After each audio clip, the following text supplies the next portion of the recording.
Hello everyone. Today we are going to discuss the 11th cranial nerve or the accessory nerve.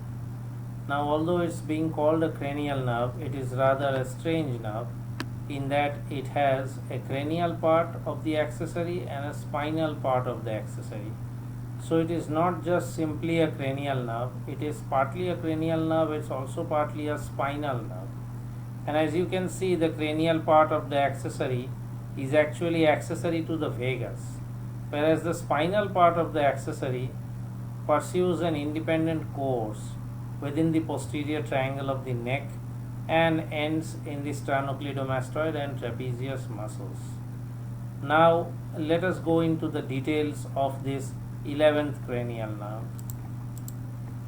Here you can see the nucleus or the nuclei of the cranial part of the accessory nerve as well as the spinal part of the accessory. Now this is a picture of the brain stem with the section at the level of the medulla oblongata. This is the ventral surface or the anterior surface. This is the dorsal surface or the posterior surface, and this is the region of the fourth ventricle of the brain. And so this corrugated portion is the floor of the fourth ventricle. And here deep inside the medulla you can make out the nucleus ambiguus. And this nucleus ambiguus is one of the nuclei of origin of the cranial part of the accessory. Apart from that, some fibers are said to take origin from this second nucleus, the dorsal nucleus of the vagus. Now the nucleus ambiguus actually is meant to supply nerve fibers to the branchial efferent or the structures derived from the branchial arches. And so it is supposed that the cranial part of the accessory carries fibers meant for the sixth arch, and the dorsal nucleus of the vagus is meant for actually parasympathetic efferents. So it is supposed that some of the parasympathetic visceral efferents must be traveling through the cranial part of the accessory. So this is the cranial part of the accessory. And now let us look at the spinal part of the accessory. The spinal part of the accessory arises from roughly the upper 5 segments of the cervical part of the spinal cord. Now in the cervical part of the spinal cord you have an anterior horn and you have a posterior horn, giving rise to the ventral root and the dorsal root. And in the lateral part of the anterior horn you have a separate set of cells forming the nucleus for the spinal part of the accessory. So these are the areas from where from C1 to C5 you will have the ascending fibers of the spinal part of the accessory. And you can see the spinal part of the accessory rising up to meet the cranial part of the accessory and being in a common chamber, that is the jugular foramen. And you can see that the cranial part of the accessory blends with the vagus and the spinal part of the accessory pursues an independent course.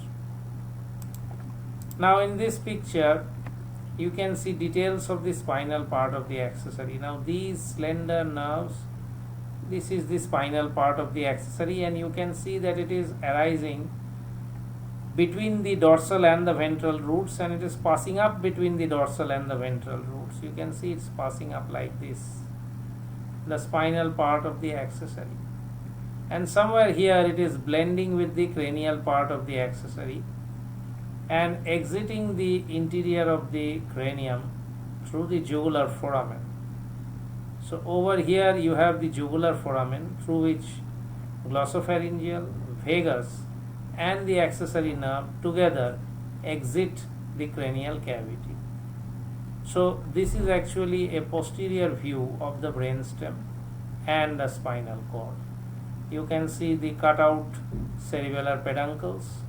This is the dorsal surface of the brainstem and the spinal cord, and this is the vertebral artery. And now if we look at this diagram, here again you can see these fibers of the spinal part of the accessory. You see here, this is the spinal part of the accessory, and these are the fibers of the cranial part of the accessory, Actually, the cranial part of the accessory exits the medulla oblongata in line with the glossopharyngeal and vagus nerve. So you can see glossopharyngeal nerve over here, you can see vagus nerve over here, and you can see the cranial part of the accessory. They are exiting the brain in one vertical line.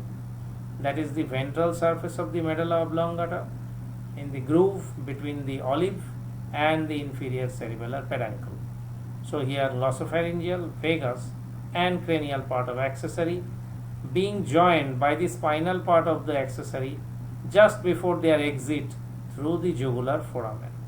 So at the jugular foramen again glossopharyngeal, vagus and accessory.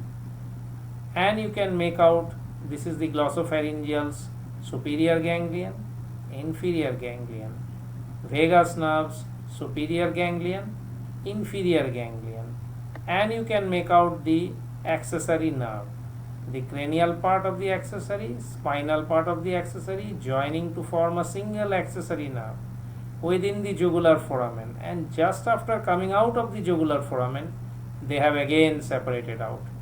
The cranial part of the accessory has gone with the vagus and the spinal part of the accessory has become independent.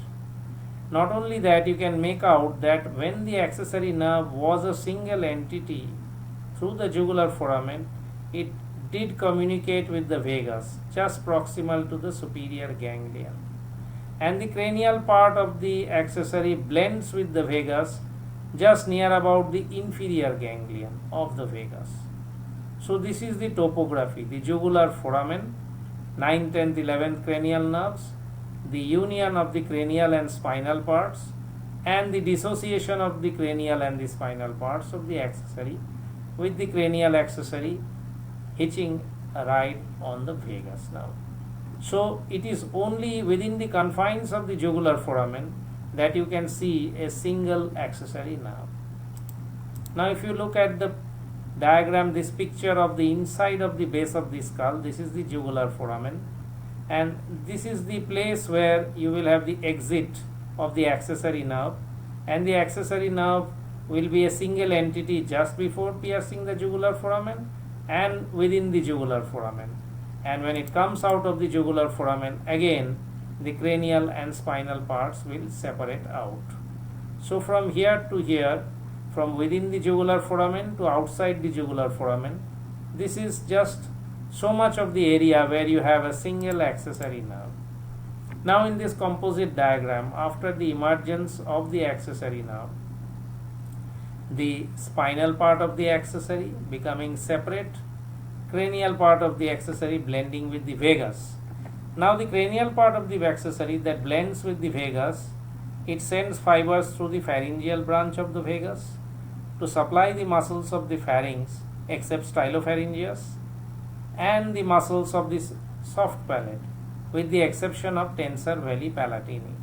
It sends fibers through the recurrent laryngeal nerve to supply most of the laryngeal muscles, and the parasympathetic component most likely sends its fibers through the cardiac branches, and the spinal part of the accessory which has become separate.